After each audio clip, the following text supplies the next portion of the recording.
ஜெபம் செய்வோம்.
எங்களுக்காக ஈன சிறுவையிலே கொடூரமாக மதித்த அன்பிற்காக இந்த முன்னணிகள் ஆராதனைகளுக்காக உமது கோடான படி சோதனையை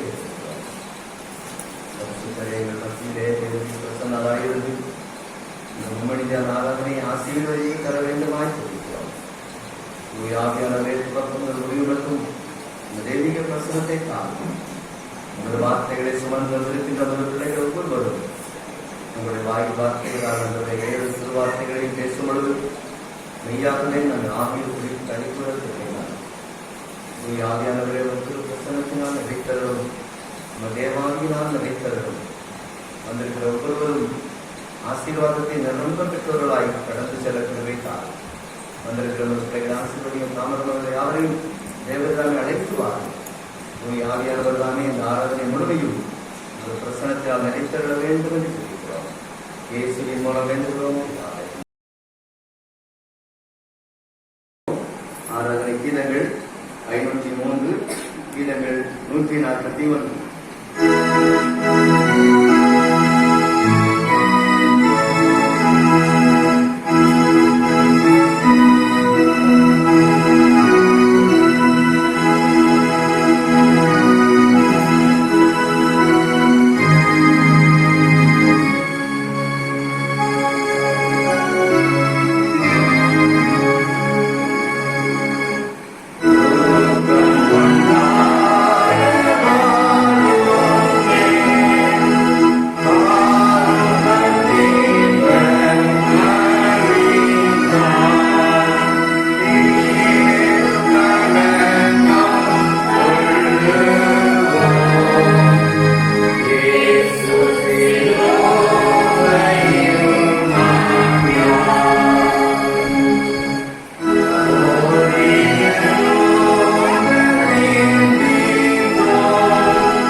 மத்தேயு எழுதின சுவிசேஷம் 27ஆம் அதிகாரம் 27ஆம் வசனம் முதல் 38ஆம் வசனம் வரை.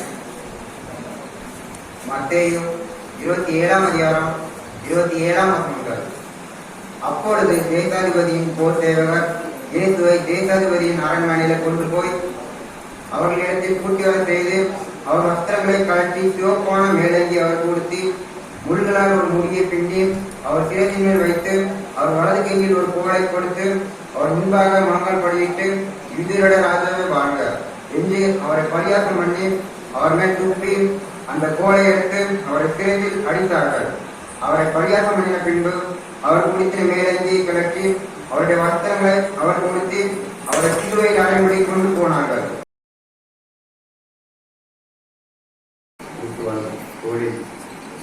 வாரச்சிலுவை சுமந்து கொண்டு நடந்து செல்கின்ற பாதையில விதமான ஒரு சூழல் ஏற்படுத்துவதை இந்த காலம் என்பதை காட்டுகிறது.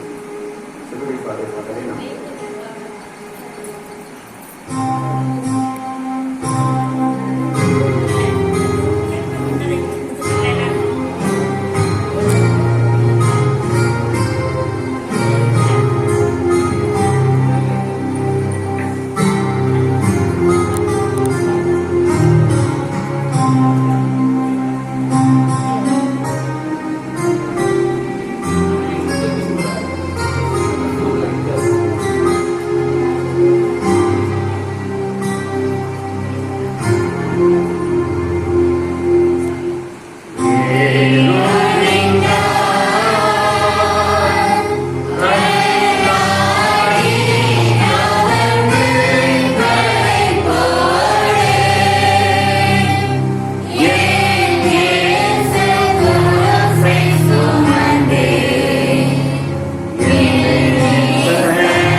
எபிரேய பாஷையிலே கொல்கதா என்று சொல்லப்படும் கபாலஸ்தலம் என்று சொல்கிற இடத்துக்கு புறப்பட்டு போனார்கள். கிறிஸ்துவை எல்லாருக்கும் விசாரணை செய்து மரண ஆக்கினை கொடுத்தான்.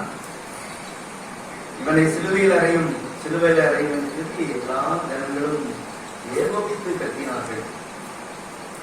அவன் மனமில்லாமல் அரை மனதுடன் தான் அந்த தீர்ப்பை வழங்கினான். ஆனா இந்த நீதிமானுடைய பழியானது என்மேல் சுமரக்கூடாது என்று சொல்லி தன்னுடைய கையை பழுங்கினான். இதெல்லாம் நம்ம வேதத்திலே படிக்கிறோம்.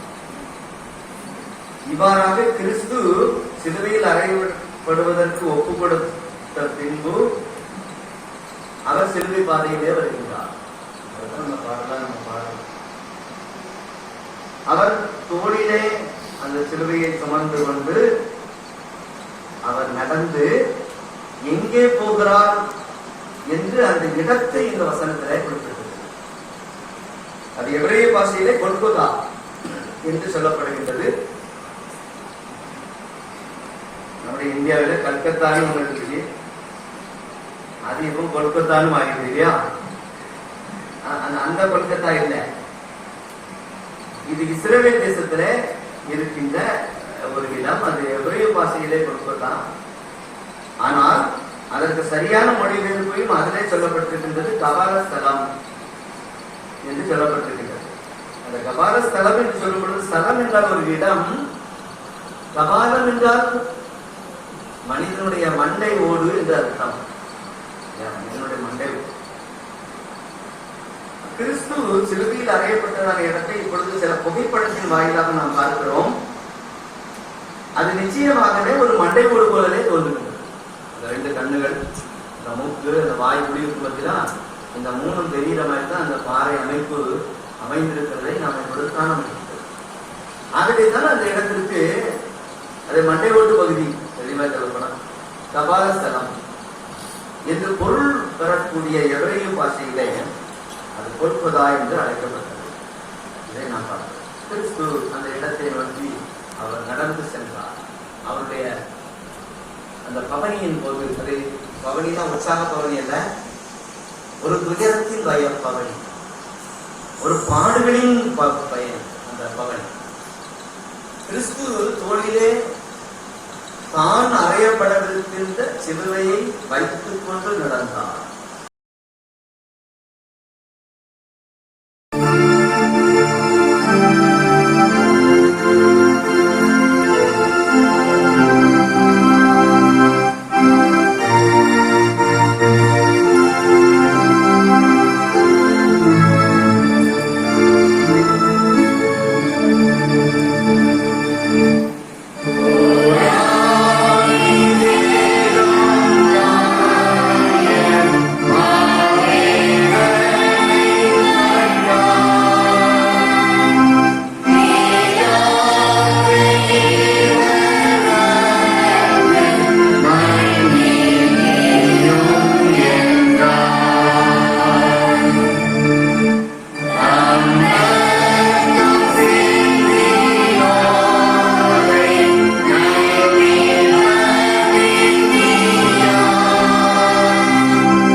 பிதாவே இவருக்கு மன்னி. இதாவே இவருக்கு மன்னியம் எவனா சொல்லுவான்னு பார்த்தேன். சாப்பிட்ற நேரத்தில் எவனா இருக்கு இவன் மன்னியமே யாரா சொல்லுவாங்க சொல்லக்கூடிய மனம் வருமா அப்படின்னா இது மனிதனால் சொல்ல முடியும். அவர் ஒருவர்தான் இந்த வார்த்தை சொல்ல முடியும். கடைசியில எல்லாம் இந்த உலகத்தில் உள்ள எல்லாம் முடிஞ்ச கடைசி நேரத்தில் சிறுவையில சொல்லிட்டு இருக்கும் பொழுது அவ்வளவு வேதனை மத்தியில இந்த வார்த்தை சொல்றாரு, இதாவே இவர்களுக்கு மன்னியம் சொன்னார். ஒரு மனுஷன் சாப்பிட்றதுக்கு முன்னால எல்லாரும் ரெடியா இருப்பான். எப்படின்னா கடைசி வார்த்தை என்ன சொல்றேன் பாருங்க, சாவார் சாவாருக்கு கடைசி சாவணும்னு என்ன சொன்ன கேட்டியா? எங்க விட்டு அதே மாதிரி ஒரு மரம் வந்து 5 மணி ஆச்சு. உடனே எங்க அப்பா சொன்னாங்க எல்லாம் நான் போறேன் பிறப்புட்டேன். அப்ப நான் நினைச்சேன் மண்டல் ஆயிடுச்சு. கடைசி நேரத்தில் என்ன கோயில் முடிச்சு போருக்கு இல்ல எல்லாரும் வந்து படிச்சுட்டு இருக்காங்க. மேல ஆண்டவர் வந்து அழகா நிற்காரு பாரு, தெரியலையா? உனக்கு கண்ணு தான் தெரியல, கண்ணு இருக்க தெரியுதா தெரியலையா? எல்லாரும் வந்து பாட்டு படிச்சுட்டு பாரு, எல்லாம் தேவதான் வந்துருக்காங்க. இவ்வளவு கூட்டமானது உனக்கு தெரியவே தெரியாது பாய்ப்பு. கடைசி நேரத்துல ஏதாவது ஒரு நல்ல வார்த்தை சொல்லுவான்னு சொல்லிட்டு இருக்கேன்.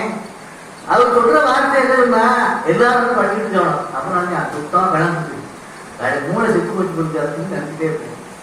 5 மணிக்கு சொன்ன வார்த்தை 6 மணி வச்சு எல்லாம் நான் போறேன் ரைட் முடிஞ்சு போச்சு. அவ்வளவுதான், அந்த வார்த்தையோட முடிஞ்சு. நானும் ஏதாவது வார்த்தை சொல்லுவோம்னு நினைச்சேன், ஒரு வார்த்தை சொல்லுவேன் அதோட முடிஞ்சு.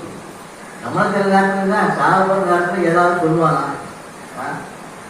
ஏதாவது பணம் கொடுத்தாங்க இருக்கா இங்கே இருக்காது அதையாவது சொல்லுவானான்னு சில ஆட்கள் சாப்பிட்ற கடைசி நேரத்தில் அப்படி எட்டி பார்த்துட்டே இருப்போம்.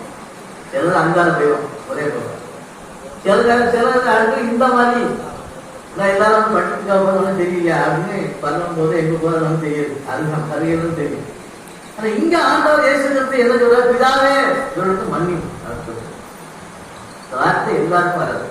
இவ்வளவு பாடல் மத்தியில தொங்கிட்டு இருக்க நேரத்துல இந்த வார்த்தை வரணும்னா அது நம்மளால மனிதனால சொல்ல முடியாத ஒரு வார்த்தை. அது இங்க இயேசு சொன்னாரு, பிதாவே இவர்களுக்கு மன்னியும். தாங்க செய்யறது என்னதுன்னு அறியாது இருக்கிறாங்களே, அது என்ன செய்யறதுன்னு அவன் தெரியல. ஒரு அருமையான வார்த்தை.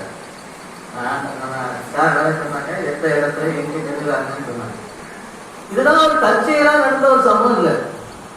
6ஆம் புத்தகத்திலே முறை பார்த்தோம்னா 22ஆம் அதிகாரத்துல 8ஆம் வசனம் 9ஆம் வசனம் 13ஆம் வசனத்தை நீங்க பார்த்தீங்கன்னா 100 வருஷத்துக்கு வர ஒரு பிள்ளை பிறந்திருக்கு. அதை எனக்காக கொண்டு போய் மோரிய தேசத்துல நான் ஒரு மனப்பிடிச்சு அவனுக்கு இடம் சொல்றேன், அந்த இடத்துல உன்னுடைய மகனை எனக்கு தகவலியா பலியிடு என்று சொன்னார் என்று 22ஆம் அதிகாரமா பார்க்க.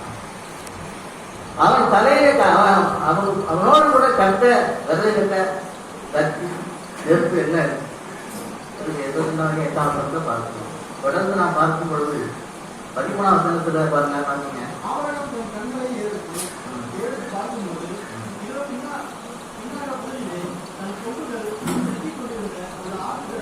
கடாரை கண்டாங்க ஒரு ஆட்டுகளை கொட்டாடுகள். அதை இன்னொரு எழுதிட்டான். அதே மலையில தான் இன்னொரு இடத்துல இந்த சம்பவம் நடந்ததுன்னு இன்னொரு எழுதிட்டாரு. அவர் என்ன எழுதினாரு எனக்கு தெரியல. பாருங்க, மரத்தினால் செய்த பாவத்தை நிவர்த்தி செய்வதற்காக அதே மலையில மோரியா தேசத்துல போய் அங்குள்ள மலை உண்டு நான் குறித்து சொல்ல இடத்துலவே என்னுடைய மகனை கல்யாணம் கேட்குது. அவன் பலியிட முடியல. அதுக்கு பதிலாக இன்னொரு இருக்குது. அவன் கேட்டான் எல்லாம் இருக்குது, அது தகவல் வரைக்கும் ஆடு எங்க இருக்குன்னு கேட்க முடியா, அதெல்லாம் அவன் பார்த்து இதுதான் பார்த்துட்டு ஆடும் வேற எந்த கிடாதான் இருந்தது. அந்த மலையில இருந்தது.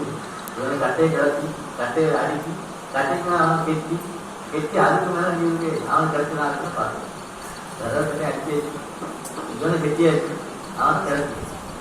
அதே போல இங்கே பார்க்கும் சிறுவை மரக்கூண்டுகளை ஒன்று பேர் ஒன்று அடுக்கி அங்கிருந்து நேரம் கட்டி அங்கிருந்து 1000 தேதி கிடக்கு. அப்ப இதெல்லாம் சொல்லி விவாதம் பார்க்கும்போது நம்ம எல்லாரும் விவாதம் பார்ப்போம். கொஞ்சம் லேசா உச்சமா தெரியும். அப்போ அதனுடைய ஆண்டவர் இயேசுக்கு அப்பொழுதே மறைமுகமா சொல்லி இருக்கிற காரியங்களை நான் பார்க்கிறேன்.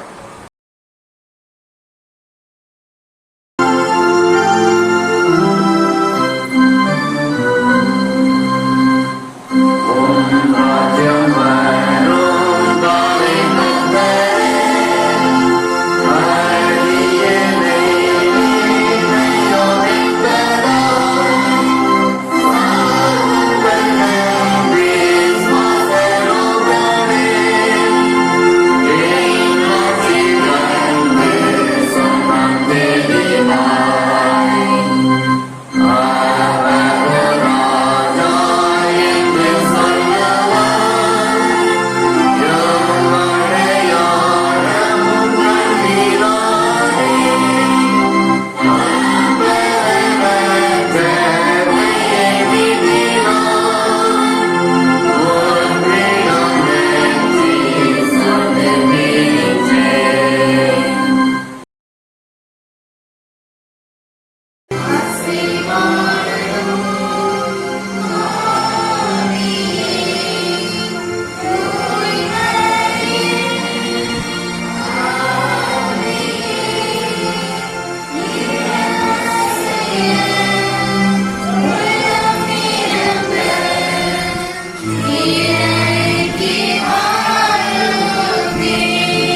பேசி இந்த வார்த்தை நீரே தொட்டு இயேசுப்பா எங்களை மறைத்து நீங்களே வெளிப்படுங்க இயேசுப்பா நோக்கி வருங்கள் சொல்லுகிறாவே. இரண்டாம் திருமுறை வாசகம் லூக்கா 23ஆம் அதிகாரம் 43ஆம் வசனம். இயேசு அவனை நோக்கி, இன்றைக்கு நீ என்னுடனே கூட பரமசியிருப்பாய் என்று மெய்யாகவே உனக்கு சொல்கிறேன் என்றார். இயேசுப்பா சிலுவையில் அறையப்பட்டாங்க. இயேசுப்பா கூட 2 கல்லணையும் சிலுவையில் அறைஞ்சிருந்தாங்க. அதுல ஒரு கல்லணை பார்த்துதான் இயேசுப்பா இன்றைக்கு நீ என்னுடைய கூட பரதேசில் இருப்பா என்று சொன்னாங்க. ஒரு பக்கத்துல இந்த கருணன் இயேசுப்பா பார்த்து ரொம்ப நகைச்சான், குறை சொல்லலாம், அவர் இகழ்வா பேசலாம். இவரால என்ன பண்ண முடியும், இவர் என்ன பெரிய ஆள் அந்த மாதிரி. இப்ப நமக்கு யாராவது பிடிக்கலன்னா நம்ம ஒருத்தரை குறை சொல்ற மாதிரி இந்த கல்லன் இயேசுப்பாவை குறை சொல்லலாம். அவன் என்ன சொன்னான்னா லூக்கா 23ஆம் அதிகாரம் 40ஆம் வசனம் முதல் 42ஆம் வசனம் வரை. மற்றவன் அவனை நோக்கி, இந்த ஆக்கினைக்குட்பட்டவனாய் இருந்தோம், தேவனுக்கு பயப்படுகிறதில்லையோ, நாமோ நியாயப்படி தண்டிக்கப்படுகிறோம், நாம் நடப்பிக்கிறதற்கு தக்க பலனை அடைகிறோம், இவரோ தகாதொன்றை நடப்பிக்கவில்லை என்று அவனை கடிந்து கொண்டு இயேசுவை நோக்கி, ஆண்டவரே, நீர் உம்முடைய ராஜ்யத்தில் வரும்போது அடியேனை நினைத்தருளும் என்றார். இதெல்லாம் போட்டிருக்கு. ஒரு கருணை அந்த கருணை இயேசுப்பா பத்தி நினைக்கும் போது இன்னொரு கருணை சொல்றான், நீ இந்த ஆக்கினைக்குட்பட்டவனா இருந்ததுனால தேவனுக்கு பயப்படுகிறதில்லையான்னு கேட்கிறான். நாமும் நியாய பிரமாணப்படி தண்டிக்கப்படுகிறோம், நம்ம நடப்பிக்கிறவர்களுக்கு இவர் தண்டனை பலனை அடைகிறோம், இவரோ தகாத ஒன்றில் நடப்பிக்கவில்லையே என்று அவனை கடிந்து கொண்டு இயேசுவை நோக்கி, ஆண்டவரை நீருடைய ராஜ்யத்தில் வரும்போது அடியேனை நினைத்தருளும் என்றார். இது நமக்கு உள்ள தோணுது, நம்ம நிறைய பாவங்கள் செஞ்சிருக்கோம், அதனால நம்ம சிலுவையில் அறையப்பட்டிருக்கோம். ஆனா இவர் எந்த ஒரு பாவமே செய்யலையே, அப்படியே இவர் சிலுவையில் அறைஞ்சாருன்னு நமக்குள்ள தோணுது. அது எல்லாருக்கும் இந்த குற்ற உணர்ச்சின்னு சொல்லுவாங்க. இதை பேர்தான் மனசு இருக்கிறவனுக்கு நம்ம செஞ்சது தப்புன்னு தோணும், ஒரு நியாயம் கிடைக்கும், இதுதான் நியாயம், இது அநியாயம் சொல்லிட்டு. அப்ப அவனுக்கு தெரியுது நம்ம செஞ்ச தப்புக்காக நமக்கு தண்டனை கிடைக்குது, அது நியாயம். இவர் தான் ஒண்ணுமே செய்யலையே, ஏதாவது நன்மை தானே செஞ்சாரு, அப்படியே இவருக்கு தண்டனை கிடைக்குன்னு நமக்கு தோணுது. அப்போ இவன் தன்னோட இருந்த இன்னொருத்தன் இயேசுப்பா நினைக்கணும்னே இவருக்கு கோவம் வருது. தனக்கு தெரிஞ்சுட்டு சரி இவர் ஒரு ஆண்டவர் அவன் புரிஞ்சுக்கிட்டான், ஆனா இவனுக்கு புரியலனாலும் பரவாயில்ல, இவரை ஏன் குறை சொல்றான் அப்படின்னு அவனுக்கு கோவம் வந்ததுனால அவன் சொல்றான். அப்படி சொல்லும் போதுதான் இயேசுப்பா பார்த்து, ஆண்டவரே நீருடைய ராஜ்யத்தில் வரும்போது அடியேனை நினைத்தருள்னு சொல்றான்.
நமக்கு தந்த இந்த வாய்ப்புக்காக முதலாவதாக தேவனுக்கு நன்றி செலுத்துகிறேன்.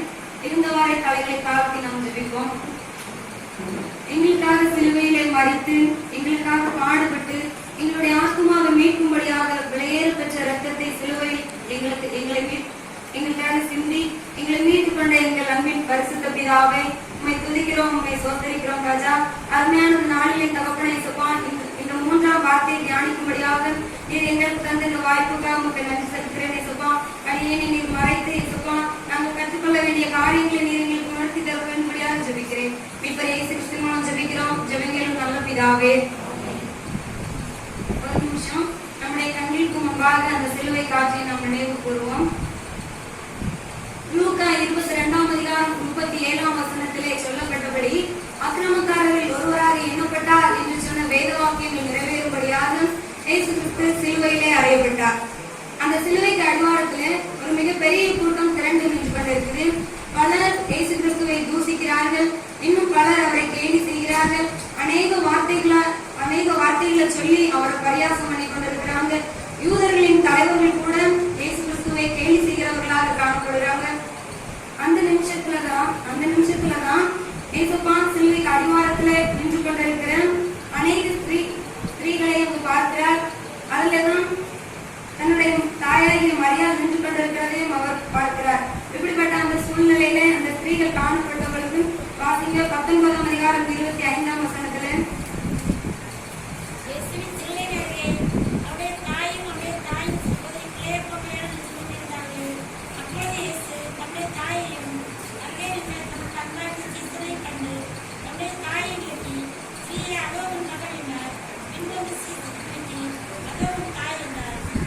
இப்படியாகப்பட்ட அந்த சூழ்நிலையில அங்க அநேக ஸ்திரீகள் காணப்படுறாங்க. இன்னும் அநேக ஸ்திரீகள் வந்து தூரத்துல நின்று பார்த்துட்டு இருக்காங்க. இயேசு கிறிஸ்துவோட ஊழியர் செய்யும் போது கலிலேய நாட்டுல அவருக்கு பின் சென்ற மகதலேனா மரியாளும் கிலோப்பா மரியாளும் அந்த சிலுவைக்கு அடிவாரத்திலே நின்று கொண்டிருக்கிறாங்க. இன்னும் அநேக பேர் எருசலேமுக்கு வந்த ஸ்திரீகளும் அங்க நின்று அந்த சிலுவை காட்சியை பார்த்து கொண்டிருக்கிறாங்க. சிலுவை கல்லனும் இயேசு கிறிஸ்துவ தூசிச்சுக்கிட்டே இருக்கான். இயேசு அந்த வேளையில பிதாவின் இடத்துல அவனுக்கு மன்னிப்பு வழங்கினவராகவும் நீ என்னுடனே பரதேசில் இருப்பாய் என்று சொல்லி அந்த கல்லனுக்கு வாழ்வை கொடுத்து பரதேசின் வாழ்வை கட்டளையிட்ட தேவன் சிலுவைக்கு அடிவாரத்துல தன்னுடைய தாய் நின்று கொண்டிருக்கிறதை அவர் பார்க்கிறார். அந்த சூழ்நிலையில தான் அவர் இந்த வார்த்தையை சொல்கிறார். வாசிங்க யோவான் எழுதின சுவிசேஷம் 19ஆம் அதிகாரம் 26, 27ஆம் வசனம்.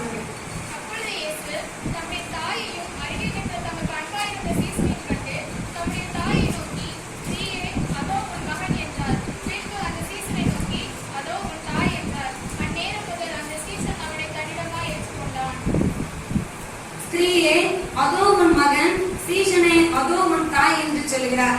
ஸ்திரீயே அப்படிங்கிற வார்த்தைக்கு கிரேக்க பாஷையில புனே என்று சொல்லி அர்த்தமா, அதற்கு நிகரான தமிழ் வார்த்தையில மாதே என்று சொல்லி அர்த்தம் கொள்ளப்படுகிறது. எனவேதான் இயேசு கிறிஸ்து இந்த வேளையில தன்னுடைய தாயை பார்த்து ஸ்திரீயே என்று சொல்லி அழைக்கிறதை நாம் பார்க்கிறோம். ஸ்திரீயே அதோ உன் மகன் என்று சொல்லி அவர் சொல்லுகிறார்.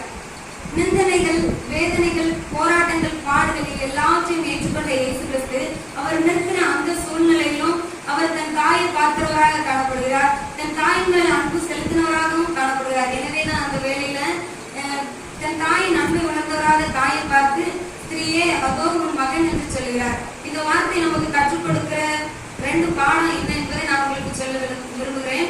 முதலாவதாக, ஒரு மகன் தன்னுடைய தாய்க்கு செய்ய வேண்டிய கடமையை இயேசு கிறிஸ்து செய்து நிறைவேற்றினவராக காணப்பட்டார். முதலாவதாக தன் தாய்க்கு செய்ய வேண்டிய கடமை, responsibility to his mother, responsibility towards his mother.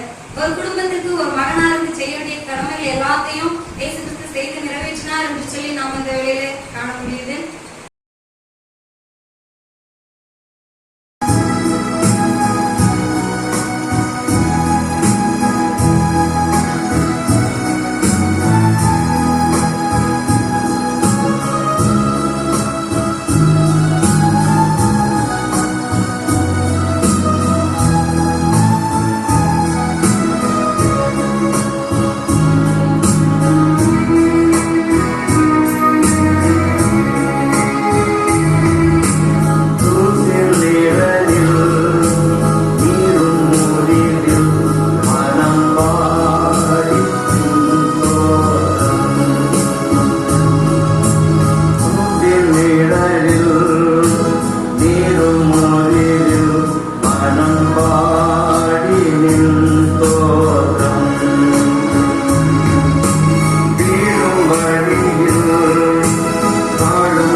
வசனத்தை பகிர்ந்து கொள்ளத்தக்கதான செயலர் தலைவர் ஐயா அவர்களுக்கும் எனது அன்பு ஆசிரியர் அவர்களுக்கும் என் நன்றியை செலுத்துகிறேன். மற்றும் கமிட்டி அங்கத்தினர், பெரியவர்கள், வயதானவர்கள், திருவிழைகள் எல்லாரையும் நான் வாழ்த்தி வணங்குகிறேன். முதலில் உங்கள்கிட்ட ஒரு கேள்வி, அடுத்ததாக வசதி நடந்து. அப்போ நம்முடைய வாழ்க்கை என்ன செய்யணும்? ஒரு 2 வசனமாவது ஒரு நாளைக்கு நம்ம என்ன செய்யணும்? படிக்கணும். அதை நாம் படிச்சு நம்ம அதை ஆராய்ந்து போய்கொள்ளணும். அப்பதான் நம்முடைய வாழ்க்கை மென்மேலும் என்ன செய்ய முடியும்? ஆதாயப்படுத்த முடியும். அதனால ஒரு பழைய பாட்டு, அது தூங்கிறாங்க இருக்க பழைய பாடல், என்ன பாடல்? பழைய பாடல். சிலுவையோ புனித சின்னம், ஜகத்தின் ரட்சகர் இயேசு மரித்துயிர்த்தெழுந்த சிலுவையோ புனித சின்னம், கல்வாரியில் முளைத்து சகலம் வரை தழைத்து எல்லாத்திற்கும் இழைத்து நிஜபரத்தை இணைக்கும் எல்லோரை செல்வராக்கும் கொல்லோரை நல்லோராக்கும் எல்லோரை செல்வராக்கும் கொல்லோரை நல்லோராக்கும் நல்லாயன் இயேசு சுவாமி தோழில் சுமந்து சென்ற சிலுவையோ புனித சின்னம், யூத கிடரான இயேசுநாத சிலுவை தீர்க்க ஞானிகளுக்கு பைத்தியமாம் சிலுவை, அந்த கடைக்கலமும் தேவவரனும் சிலுவை, அந்த கடைக்கலமும் தேவவரனும் சிலுவை, தன்னை உணர்ந்தவர் தனி பேருமை சிலுவை, சிலுவையோ புனித சின்னம், அழகை சிரமுடைக்க அகந்தை நினைவடிக்க பல மயில்கள் கடக்க பவக்கடலை கடக்க உலகில் உயிர்களுங்க உன்னத வாழ்வுக, உலகில் உயிர்களுங்க உன்னத வாழ்வுக, பலை போல மானிடரும் பகைத்து பின்போற்றுகின்ற சிலுவையோ புனித சின்னம், ஜகத்தின் ரட்சகன் இயேசு மரித்துயிர்த்தெழுந்த சிலுவையோ புனித சின்னம். முதலில் தீர்ப்பு, 2வது மன்னிப்பு, 3வது அரவணைப்பு, 4வது தவிப்பு. தவிப்பு தவிப்புனா என்ன? ஏற்கும். அழகா சொல்லுது பாருங்க வசனம். மத்தேயு 27:46 வாசிங்க. நேரத்தில் இயேசு ஏலி ஏலி லாமா சபக்தானி என்று மிகுந்த சத்தமிட்டு கூப்பிட்டார். அதற்கு என் தேவனே ஏன் என்னை கைவிட்டீர் என்று அர்த்தமா? ஏலி ஏலி லாமா சப்தானி, இதற்கு ஆங்கிலத்தில் my God, why have you forsaken me? My God, why have you forsaken me? நான் 5 வரைக்கும் தான் படிச்சிருக்கேன். இங்கிலீஷ்லாம் எனக்கு தெரியாது. ஏன்னா வேதத்தை படிக்கும் போதே அதுக்கு எங்க இருக்க அர்த்தம் என்ன, எப்படி போயிட்டு இருக்கு என்னன்னு பார்க்கும்போது அதை என்ன செய்யுதுன்னா, வேதத்துல ஒரு இங்கிலீஷ்ல போட்ட அதுல தமிழ்லேயே எழுதி இருக்கணும். அதுல அது பார்த்து படிச்சோம்னா அது கிளீனா போட்டிருக்கு இந்த வாக்கியத்தை. என் தேவனே ஏன் என்னை கைவிட்டீர்? என்ன கைவிட்டு போயிட்டாங்களா? யார் எல்லாருமே கூப்பிட்டு போயிட்டாங்க.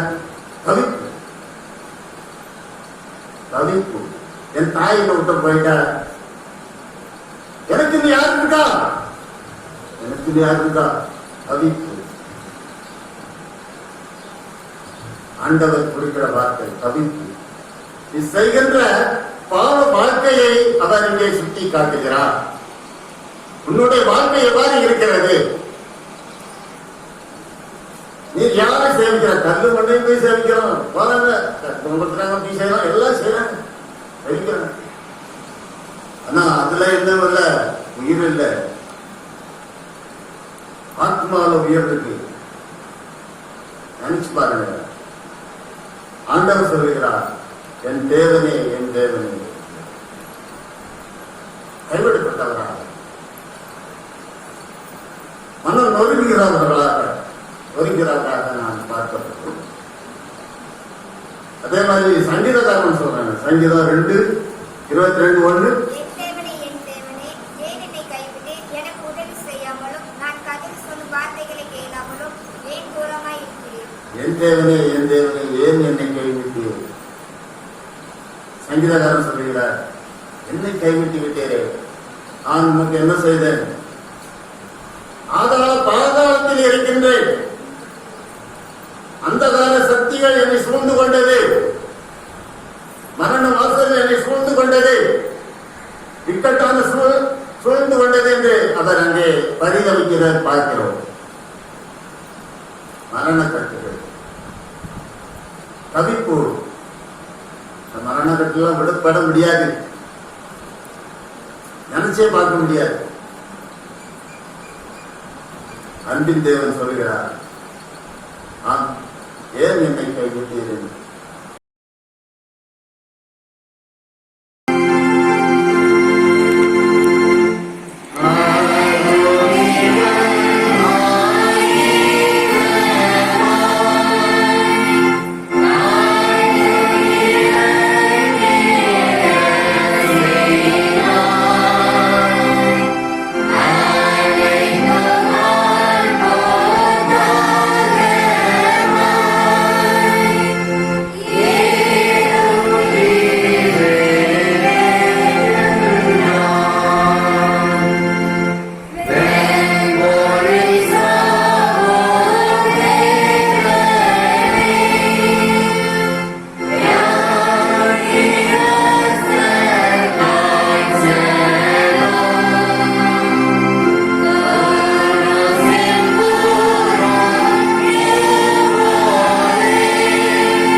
உத்தமனாக்க சித்தம் கொண்ட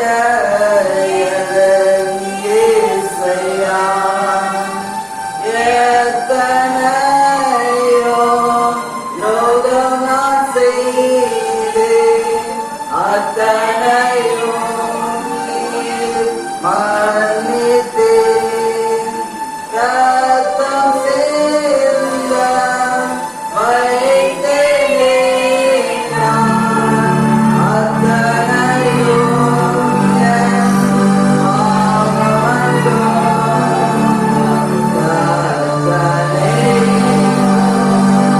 அன்பு கேளாய் நித்தம்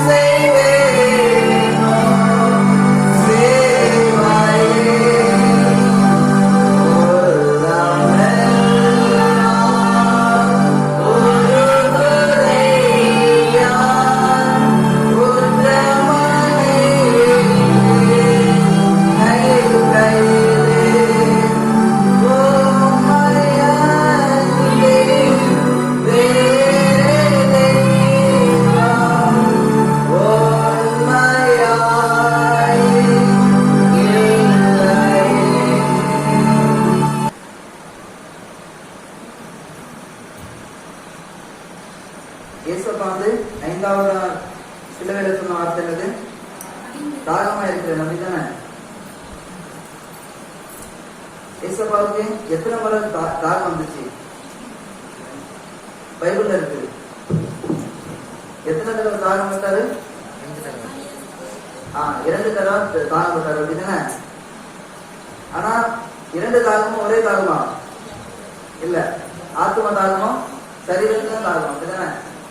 இந்த வசனத்தை வாசிங்க. யோவான் 19:29. காடியில் இருந்த பாத்திரம் அங்கே வைக்கப்பட்டிருந்தது. அவர்கள் கடற்காளானை காடியிலே தோய்த்து ஈசோப்பு தண்டில் மாட்டி 19:28 வாசிங்க. அதன் பின்பு எல்லாம் முடிந்தது என்று இயேசு அறிந்து வேத வாக்கியம் நிறைவேறத்தக்கதாக தாகமாய் இருக்கிறேன் என்றார். இங்க பாருங்க, இயேசப்பா வந்து சிலுவையில சொன்னதுல வந்து ரொம்ப வியாகுலப்பட்டு அப்படி இல்லைன்னா ஒரு மனம் தொய்ந்து சொன்ன ஒரு 2 வார்த்தை இருக்குது. சொல்லுங்க பார்ப்போம். 2 வார்த்தை வந்து இயேசப்பா வந்து ரொம்ப வியாகுலத்தோடையும் ஒரு எப்படி சொல்றது, ஒரு கலக்கத்தோடையும் ஒரு நிம்மதி இல்லாம சொன்ன ஒரு 2 வார்த்தைகள் இருக்கு. ரொம்ப கஷ்டப்பட்ட எந்த இவனையும் கண்ணிட்டதும் தாகமா இருக்கிறாங்க அப்படிதானே? இந்த தாகமா இருக்கிறேன்னு இவங்க இயேசப்பா எப்படி சொல்கிறாருன்னா, இப்ப வந்து அவரை வந்து இயேசப்பா வந்து அடிக்கிறதுக்கு கொண்டு போறாங்க அப்படிதானே? சிலுவையில ஆணிக்கு அடிக்கிறதுக்கு அவரை கொண்டு போறாங்க. அவருக்கு வந்து முன்மொழி சுட்டுனாங்க, அப்படி இப்படி நிறைய பேர் அடிச்சாங்க, வீட்டினால சுட்டினாங்க. அதனால அவர்களோட உடம்புல உள்ள ரத்தம்லாம் போயிருக்கும் அப்படிதானே? பொதுவாகவே யாருக்குனாலும் ரத்தம் தான் முதலாவது எடுக்கிறது வந்து தாகம் தான். ஆனா இதுல வந்து இயேசப்பா வந்து முதல் தடவை ஒரு தாகத்தை இங்க சொல்றாரு பாருங்க. இப்போதான் முதல் தடவை தான் அவர் வந்து சரீர தாகத்தோட வந்திருக்கிறாருன்னு நம்ம பார்க்கிறோம். இங்க பாருங்க, யோவான்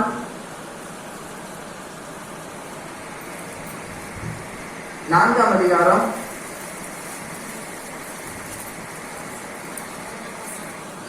3ஆம் வசனத்தை வாசிங்க.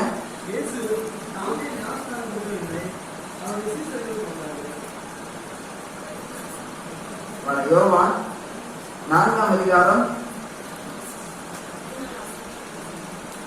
5ஆம் வசனத்தை வாசிங்க.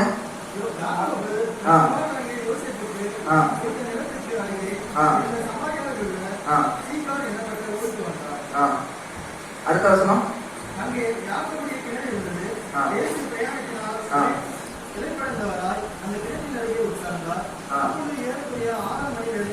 இங்க பாருங்க, இயேசப்பா வந்து எங்க இருந்து வந்திருக்கிறாரு? யூதேயாவில இருந்து கலிலேயாவுக்கு நேரம் வர்றாரு அப்படிதானே? அப்படி வரத்துல சீகாரங்கிற கிணத்துக்கு வரத்துல அவருக்கு வந்து தாகம் உண்டாகுது. அப்ப வந்து எவ்வளவு நேரம் சொல்லப்பட்டிருக்கிறது? 6ஆம் மணி நேரம். அப்படின்னா இப்படி ஒரு நல்ல ஒரு வெயிலான நேரமா தான் இருந்திருக்கும். அதுலதான் அவர் வந்து சரீர தாகம் அடைஞ்சிருக்காரு. அப்ப அங்க யார் வாரா? ஒரு ஸ்திரீ ஒருத்தி வாரா அப்படித்தானே? அவள் வந்து இயேசப்பாவுக்கு முதல்ல தண்ணி கொடுத்தாரா? வாசிங்க, 4ஆம் அதிகாரம் 8ஆம் வசனத்தை வாசிங்க.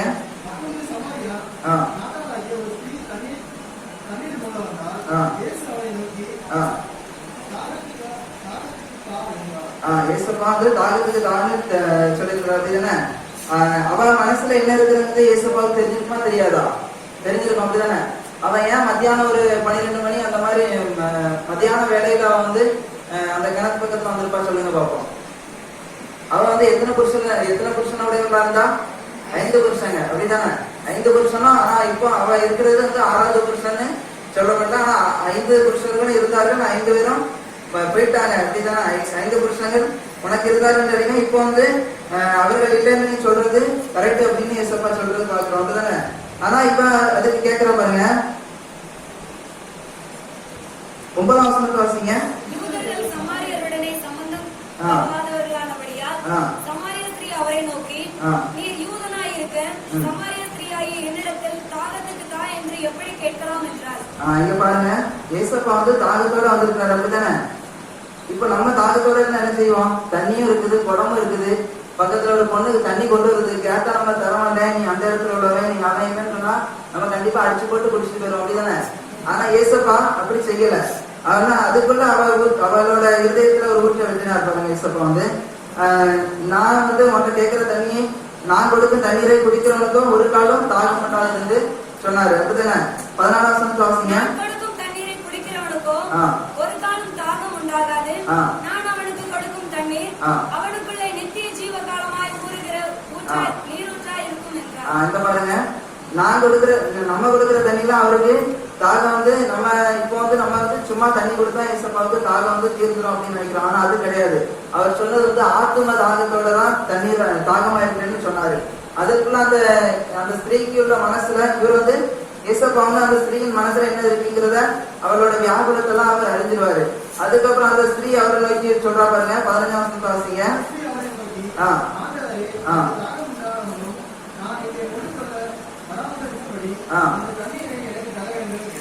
இங்க பாருங்க, அவளோட ஆத்மத்துல இருந்து இது வந்து கேட்டுதான் பாக்குறோம். ஏன்னா அவ வந்து தண்ணி போற வருஷம் எல்லாரும் என்ன சொல்லியிருப்பாங்க, ஒரு புருஷன் 2 புருஷன்னாலே பயங்கரமா பேசியிருப்பாங்க, அப்படிதானே? ஆனா அவளோட மனசு எவ்வளவு வேதனைப்பட்டிருக்கோம்.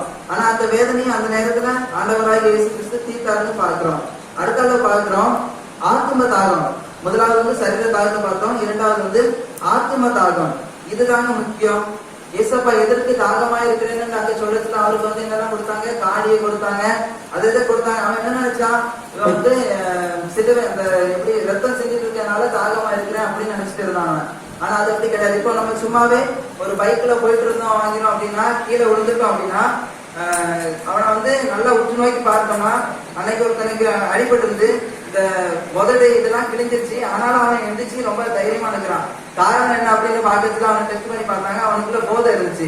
ஏசப்பாவுக்கு இந்த கசப்புகள் அந்த காடியெல்லாம் எதிர்த்து கொடுத்தாங்க அப்படின்னா அவர் வந்து தாகமா இருக்கிறேன்ட்டு இதைத்தான் நினைச்சு சொல்லுவாரு அப்படின்னு நினைச்சிருக்காங்க. ஆனா அது கிடையாதுங்க. என் ஜனம், என் பிள்ளைகள், நான் உண்டாக்கின என் பிள்ளைகள் அழிந்து போகிறார்களே, அவர்கள் ஆத்துமா என் பக்கமாய் வர வேணுங்கிறதாங்க ஏசப்பாவோட தாகம். அதுக்குதான் யோவான் 19:29 வாசிங்க. காடி நிறைந்த பாத்திரம் அங்கே வைக்கப்பட்டிருந்தது. அவர்கள் கடற்காளானை காடியிலே தோய்த்து ஈசோப்பு தண்டில் மாட்டி அவர் வாயின் இடத்தில் நீட்டி கொடுத்தார்கள். இயேசு காடியை வாங்கின பின்பு இப்ப காடி இருந்த பாத்திரம் அங்க வைக்கப்பட்டிருந்தது. அவர்கள் கடற்காலனை காடியிலே தோய்த்து ஈசோப்பு தண்டில மாட்டி அவர் வாயின் இடத்தில் கொடுத்தார்கள். நான் இந்த வசனத்தை பார்த்துட்டு இருக்கிறதுல எனக்கு ஒரு டவுட். நான் சார்ட்ட கூட கேட்டேன். அடுத்த வசனத்தை வாசிங்க ஒரு டைம் மட்டும். இயேசு காடியை வாங்கின பின்பு. இயேசு காடியை வாங்கின பின்பு. அப்படின்னா இயேசு காடியை வாங்கினாரா? வாங்கின பின்புன்னு ஒரு கதை இருக்குல்ல. ஏசப்பா காடியை வாங்கின பின்பு அப்படின்னு இருக்கு. அப்படின்னா வாங்கினாருன்னா குடிச்சாருன்னு அர்த்தம். ஆனா அதை குடிக்கல. அதுக்கு ஒரு வசனம் வச்சிருக்க பாருங்க. யோவான் 19:30 வாசிங்க. இயேசு காடியை வாங்கின பின்பு முடிந்தது என்று சொல்லி தலையை சாய்த்து ஆவியை ஒப்புக் கொடுத்தார். அவர் வந்து வாங்கின பின்பு குடிச்சாருன்னு எந்த ஒரு சுவிசேஷத்துலயும் எந்த ஒரு வசனத்திலையும் சொல்லப்படல, அப்படிதானே? வாசிங்க மார்க் 15:22 வாசிங்க.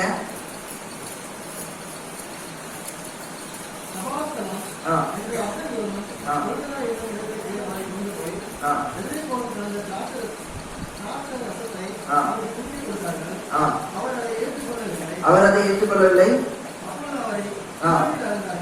இங்க பாருங்க, இங்க வந்து நீங்க ஃபர்ஸ்ட் சொன்னது வந்து இயேசு காடியை வாங்கின பின்பு அப்படின்னு இருக்கு, அப்படிதானே? இப்ப வாங்கின பின்புனா நான் இப்ப யார்கிட்ட ஒரு பொருளா வாங்கச்சுல கையிருந்தா தான் வாங்க முடியும், அப்படிதானே? ஆனா அந்த வசனத்துல மேல பாருங்க, இயேசுப்பா அதுக்கு முன்னாடியே சிலுவையில அரைஞ்சிட்டாங்க. அவர் கையை வச்சுட்டு எப்படி வாங்கியிருப்பாரு? கண்டிப்பா வாங்கியிருக்கிறதுக்கு வாய்ப்பே கிடையாது. அதனாலதான் அந்த ஈசோப்பு தண்டில மாட்டி அவர் மூஞ்சிக்கு முன்னாடி கொண்டு போயிருக்கிறாங்க.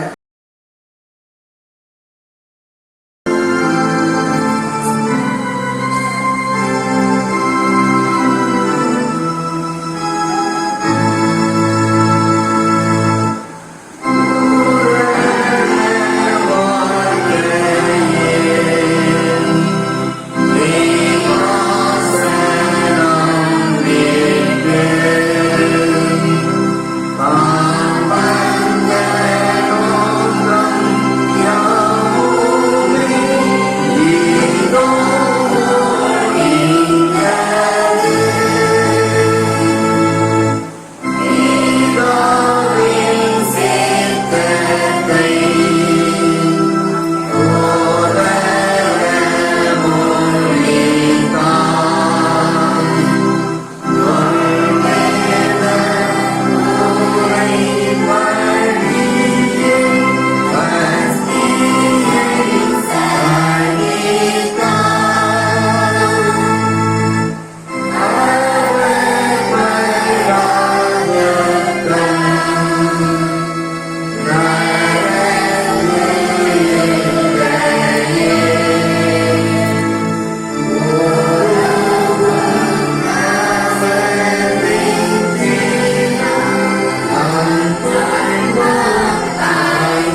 உருகாதோ நெஞ்சம் நெகிழாதோ கண்ணீர் பெருகாதோ ராஜா இயேசு ராஜா ராஜா இயேசு ராஜா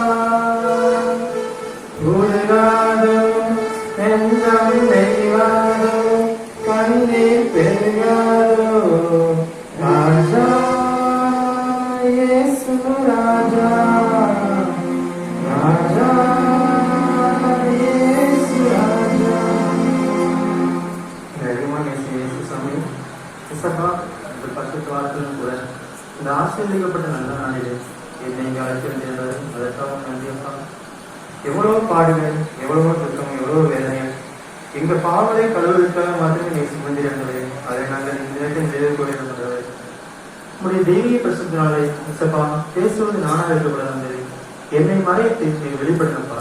உங்களுடைய தெய்வீக பிரசத்தினாலே எடுத்து நல்லா செய்யாது. 6ஆம் சதவீதத்தில் வசனம் என்னன்னா முடிந்தது. It is finished. யோவான் 19:30 வாசிக்கலாம். இயேசு காடியை வாங்கின பின்பு முடிந்தது என்று சொல்லி தலையை சாய்த்து ஆவியை ஒப்புக் கொடுத்தார். இயேசு காடியை வாங்கின பின்பு முடிந்தது. அதாவது முடிந்ததுங்கிறது நம்ம நிறைய பேர் தப்பா நினைச்சிட்டு இருப்போம். அதே மாதிரிதான் அங்க அந்த சிலுவையில வந்து ஏசப்பா அறையப்பட்ட இடத்துலயும் நிறைய பேர் முடிந்தது, அதோட முடிஞ்சு போச்சு அப்படின்ட்டு ஏசப்பா வந்து அதோட முடிஞ்சுட்டாரு அப்படின்ட்டு பிசாசு நினைத்தான். அங்க உள்ள சில மனிதர்கள் நினைத்தாங்க. அதே போல பிலாத்து சொன்னான், ஏசப்பா வந்து சிலுவையில் அறையப்பட்டாரு, அவ்வளவுதான் முடிஞ்சு, இன்னும் ஒரு வாரம் தான் மக்கள் வந்து என்ன வச்சிருப்பாங்க. பொதுவாகவே பாருங்க, நம்ம மக்கள் வந்து ஊர்ல நடக்கிற ஒரு விஷயத்த ஏதாவது தீங்கு விஷயமோ ஏதாவது நல்ல விஷயமோ நடந்துச்சுன்னா ஒரு வாரம் எதுவுமே ஞாபகம் இருக்காது. ஒரு வாரம் மிஞ்சி போனா ஒரு 2 வாரம் ஞாபகம் இருக்கும். அதுக்கப்புறம் அந்த அன்னைக்கு நடந்துச்சு அப்படின்னு கேட்டா எல்லாம் நடந்துச்சுவாங்க. நான் கூட ஒரு என் ஃப்ரெண்டு தஞ்சாவூர் படிக்கும் போது என் ஃப்ரெண்டு ஒருத்தான் தான். அவன் ஒருக்கா ஃபோன் போட்டான். அவன் பேர் பரீத். எனக்கு மறந்து போச்சு. ஒருக்கா ஃபோன் போட்டான். ஃபோன் போட்டு மச்சான் நான் பரீத் பேசுறேன்டா. பரீத்தா யாரா நீ அப்படின்னு கேட்கும்போது சொன்னான், டேய் ஒன்னாதான் படிச்ச, அதுக்கெல்லாம் மறந்துட்டியா, இன்னும் ஒரு 6 வருஷம் இருக்குமா அப்படின்னு கேட்டான். பரீத் ஞாபகம்டா, எந்த ஸ்டாண்டர்ட் படிச்ச அப்படின்னு கேட்கும்போது 9th ஸ்டாண்டர்ட் ஒன்னா படிச்சோம்டா அப்படின்னா. எனக்கு வந்து ஞாபகம் சக்தி ரொம்ப கம்மி. எதையுமே ரொம்ப சீக்கிரமா மறந்துடுறேன். காலையில் சாப்பிட்டது இல்லைன்னு கேட்டா கூட எனக்கு தெரியாது, அந்த அளவுக்கு மறந்துடுறேன். அதே மாதிரி அரசியல்வாதிகள் கூட பார்க்கலாம். ஏதாவது நம்ம ஒரு விஷயத்த மறந்து திரும்ப அடுத்த விஷயத்த யோசிக்கிறதுக்கு ஏதாவது ஒரு தீவு செஞ்சாங்கன்னா ஏதாவது ஒரு கலவரமோ அந்த சாதாரண விஷயத்தோட அப்படிதான் அந்த இதை மறைக்கிறதுக்கு திரும்ப வேற இதை உள்ள கொண்டு வந்தாங்க. அதே மாதிரிதான்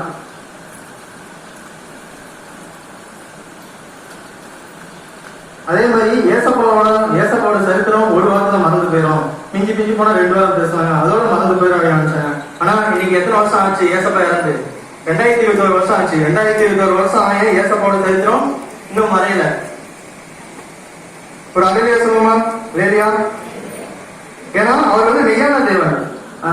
எத்தனையோ பேர் சொன்னாங்க அவர் வந்து அந்த அளவுக்கு ஒண்ணும் இல்ல, அவ்வளவுதான் முடிஞ்சு அப்படின்னு சொல்லும் போது கூட ஆண்டவர் வந்து அதை பத்தி எதுவுமே நினைக்கல. ஆனா 3ஆம் நாள் அவர் வந்து உயிரோடு கூட எழுந்தார். அப்பொழுதுதான் எல்லாத்துக்குமே தெரிஞ்சு அவரை கொண்ட அந்த சமயத்தில் அவரை கொண்ட எல்லாரும் அழிந்து போனாங்க. பிலாத்து அழிந்து போனான். அவரை கொண்ட எல்லாருமே அழிந்து போனாங்க. வேதத்தை அழிக்க நினைத்த, வேதத்தையும் ஊழியத்தையும் அழிக்க நினைத்த எத்தனையோ மத தீவிரவாதிகள் எழுதினார்கள். அதாவது வேதத்தை எப்படியே அழிச்சிடணும், இது வந்து இப்படியே மறந்து போயிடணும், இதுக்கப்புறம் வந்து அது தொடரக்கூடாது அப்படின்னு நினைச்சாங்க. அப்படி நினைச்சு எவ்வளவோ பயமான மனுஷங்க, எவ்வளவோ மத தீவிரவாதிகள் எழுதினாங்க. ஆனா யாராலையும் அழிக்க முடியல. ஏன்னா அவர் வந்து மெய்யான தெய்வம். நம்முடைய பாவங்களை, நம்முடைய பாடுகளை ஏற்றுக்கொண்டு அவர் வந்து தம்மை தாழ்த்தி சிறுவர் வந்து அறைகின்றார் பார்க்கிறோம். இப்ப கூட ஒரு கூட்டம் எடுத்திருக்கு. அதாவது இந்தியாவில் வந்து கிறிஸ்தவர்கள் இருக்கக்கூடாது, எப்படியாவது காட்டி அடிச்சிடணும். அப்பவே அதாவது 2020 வருஷத்துக்கு முன்னாடி ஆண்டவர் வந்து உயிர் மறித்த அன்னைக்கு அப்பவே யாராலையும் இது பண்ண முடியல. 2021 வருஷம் ஆயிடுச்சு. இயேசுவை பத்தி உலகத்துக்கு வேர்ல்டு ஃபுல்லா தெரியும். எப்படி நம்ம அழிக்க முடியும்? எல்லாரும் லைஃப்லயும் ஒரு துக்க நாட்கள் இருக்கும். இயேசுக்கும் ஒரு துக்கம் இருந்தது. பிதா தன்னுடைய முகத்தை மறைத்தது.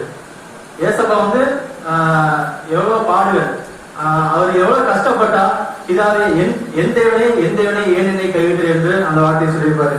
அவ்வளவு பாடுகள் பாருங்க. ஆண்டவர் இன்னைக்கு உங்களை பார்த்து சொல்றாரு. ஏசாயா 60:20 வாசிக்கும். ஏசாயா 60:20.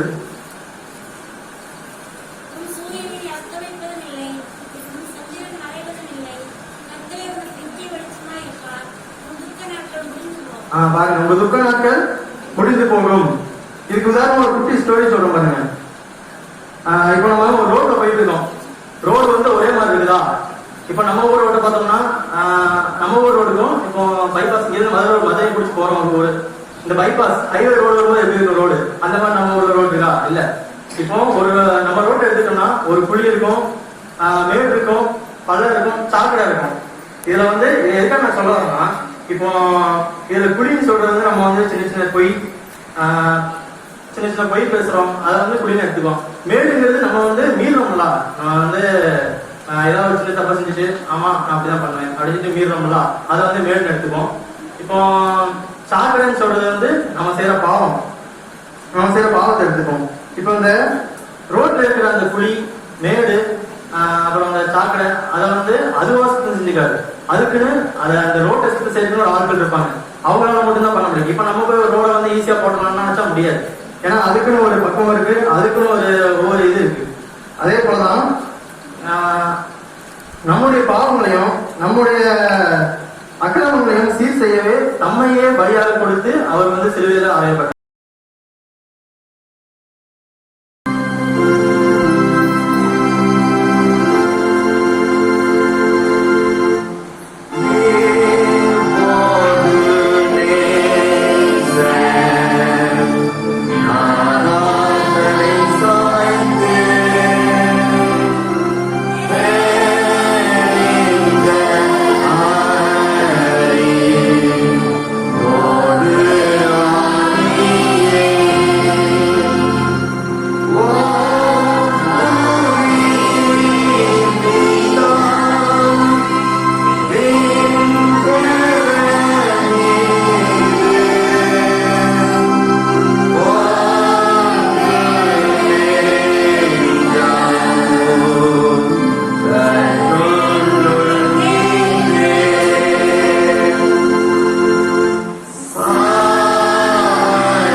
ஒரு சிறு பாடல் பாடத்தில் ஆரம்பிக்கலாம். அர்ப்பணித்த முற்றிலுமாய் அற்புதமாக உங்களுக்கு அர்ப்பணித்த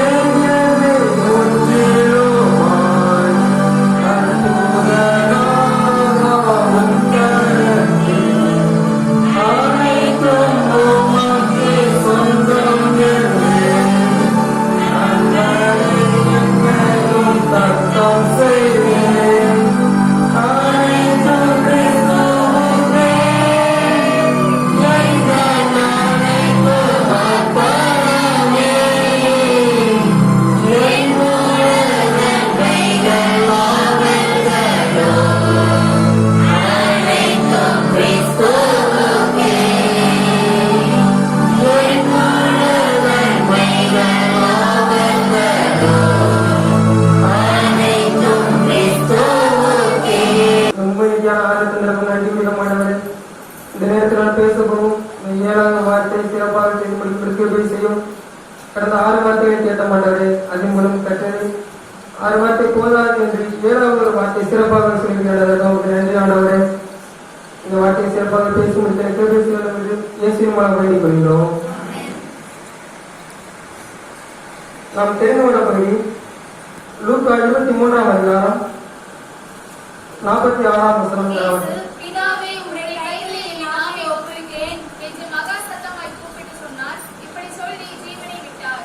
பிதாவே, உம்முடைய கைகளில் என் ஆவியை ஒப்புவிக்கிறேன் என்று மகா சத்தமாய் கூப்பிட்டு சொன்னார். இப்படி சொல்லி ஜீவனை விட்டார். அடுத்ததாக எபிரேயர் 2ஆம் அதிகாரம்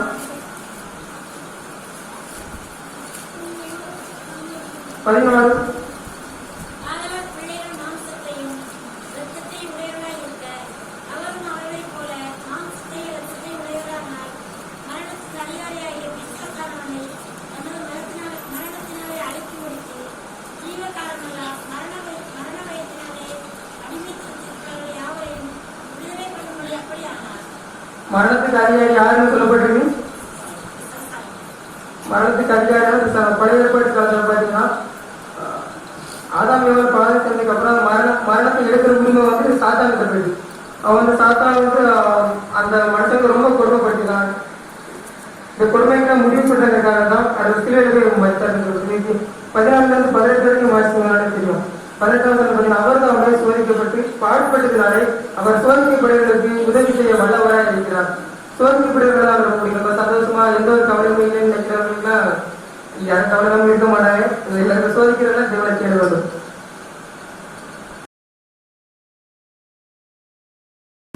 மனுஷகுமாரனாக ஒருவருக்கு இந்த உலகத்திலே வந்து இந்த உலகத்திலே எங்களுக்காக பாடுகளை அனுபவித்து சிலுவையிலே மாற்றிய சுவாமி, ஒரு மரணத்தின் இந்த புனித வெள்ளிக்கிழமை நாளிலே நாங்கள் அதை நினைவு கூறுகின்றோம்.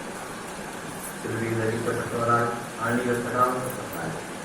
சிலுவையிலிருந்து நீர் எங்களுக்காக எங்களுடைய ஆத்மத்திற்காக சொன்ன ஒவ்வொரு வார்த்தைகளையும் நாங்கள் சிந்தித்து தியானித்தோமே சுவாமி. முழுவதுமாய் எங்களுடைய வாழ்வுக்காக நீர் உங்களுடைய வாழ்வை பணியாற்றினீர்.